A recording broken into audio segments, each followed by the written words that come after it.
Hey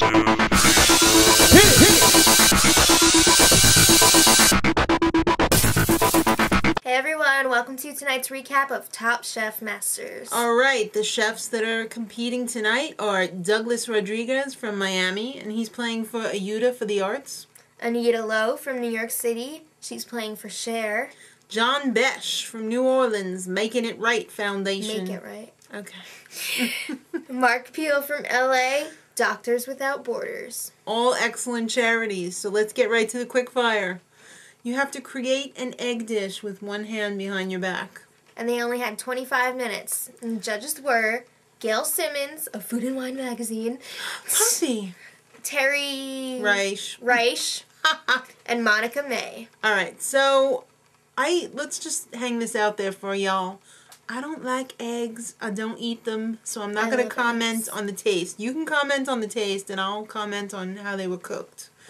Alright, so Douglas was up first with his open face, scrambled eggs, and ham. I want scrambled eggs now. It looked pretty well cooked, but I cannot vouch for the taste. Mark, he had... Well, you're going to say what he got. Well, okay, Douglas got 3 stars for that. Mark had a duck egg pasta. It was bland because he forgot the olive oil. I know. But that's crazy. He made pasta with one hand. With one hand.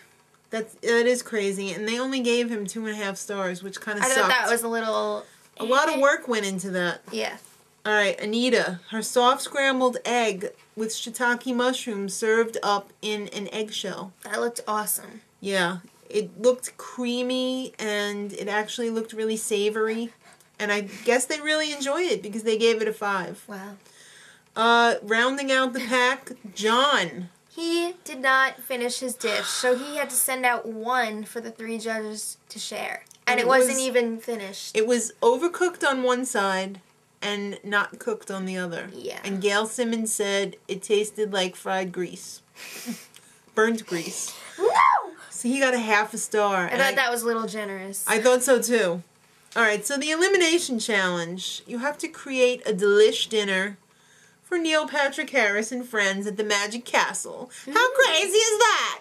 So Max Maven, magician and mentalist, came in to deliver the details of the challenge. In a card trick. He had like blank cards, and then he was like, pick a card, blah, blah, blah, 4 different ways, and then they ended up with their 4 different inspiration words. These are like the elements of magic. Right. So, mystery, surprise, spectacle, and illusion. Right, so you had to do your course based on the word that you selected. You got $250, 45 minutes to shop, 2 hours to prep, and 1 hour to cook at the castle. Okay. Tom Colicchio stopped by. He's my hero. He's not there to judge, though. He's there to support. Yes. And he was awesome. Alright, so the judges for the Elimination Challenge are none other than NPH, Neil Patrick Harris, a.k.a. Doogie Howser. Gail Simmons is back from her honeymoon, I suppose. Kelly Choi, David Burtka, Ed Alonzo, Max Maven, Gail Greene, and James Oseland. Oh, where are you, Rainer? Are you on vacay? He's my favorite judge! I know. Alright, so Mark, the chef, had mystery. He made a Thai snapper in parchment paper with some garlic mashed potatoes and leeks. That looked really cool. They loved it because it looked like a bag of crap, and then you open it up and it's like, oh, that looks delish. Yeah. And apparently it tasted delish too. John, he had surprise. So we called up an assistant to help him make NPH. some horseradish tableside. With some liquid nitrogen that he requested. And his thing was like a 3-part little... It was like trio? Trio. It was like 3 spoonfuls. Come on, what kind of a course is that? Alright, so his 3 courses were within his 1 course. Creme fraiche and the horseradish sorbet that he made tableside. Cucumber and salmon. Salmon tartare with a cauliflower blini, which was friggin' gave everybody brain freeze. Too cold, but surprising. Right. And a tempura fried lobster. I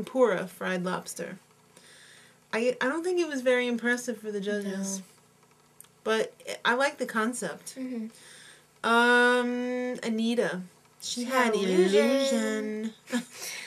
the prize. So she disguised some steak tartare as A giant scallop, which Yes. was actually a poached daikon. this is Braised Braised. daikon.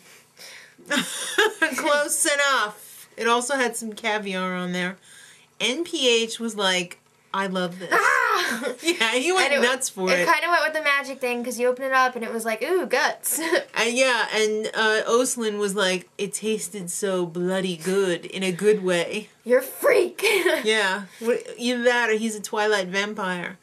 So, yeah, they really enjoyed that. And rounding out the challenge was Douglas with his spectacle. He made duck 4 ways. And it was supposed to be like a fire and ice theme. And if he had really pulled this off, it probably would have been pretty decent. He tried to like light this coconut on fire, but it didn't really work. He didn't have any alcohol, so he used Sterno and he like rubbed it on the coconut and it just didn't go very well. Yeah. So his duck 4 ways was an oyster ceviche with some duck juice. An empanada. There's no... Empanada. Why do you Did say you it? drink tonight? No. Empanada. Empanada. Some sliced duck breast and a duck soup.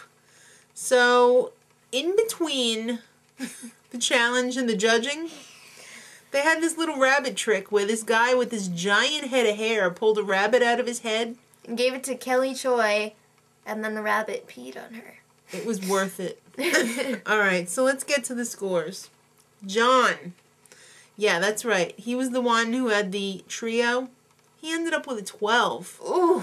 The judges were really skimpy with their scores tonight. Well, apparently it wasn't good. Because Well. it wasn't like it was crazy. It was like consistent scores, so... Well, it was kind of hard when you got a half of star from the first, Yeah. challenge. So then Mark was up next, and he ended up with 18.5 stars. Respectable. Yeah, pretty much. He had mystery. Then Douglas, another low one, 13. Yeah, and he had 3 from the first challenge, so it wasn't like he had half a star either. They really didn't think his duck 4 ways was all that. No. Then Anita, she blew everybody away with a 22.5. Yeah. Well, she did have 5 from the first part. So she's the winner for the week, and she will be coming back for the champions round. Next week, exciting week, if we can stay awake, it is a 3-course meal for 100 people cooked by yourself. What? That's crazy. Yeah. I don't think they have a whole lot of time either. So kids, till next Top Chef Masters, much love.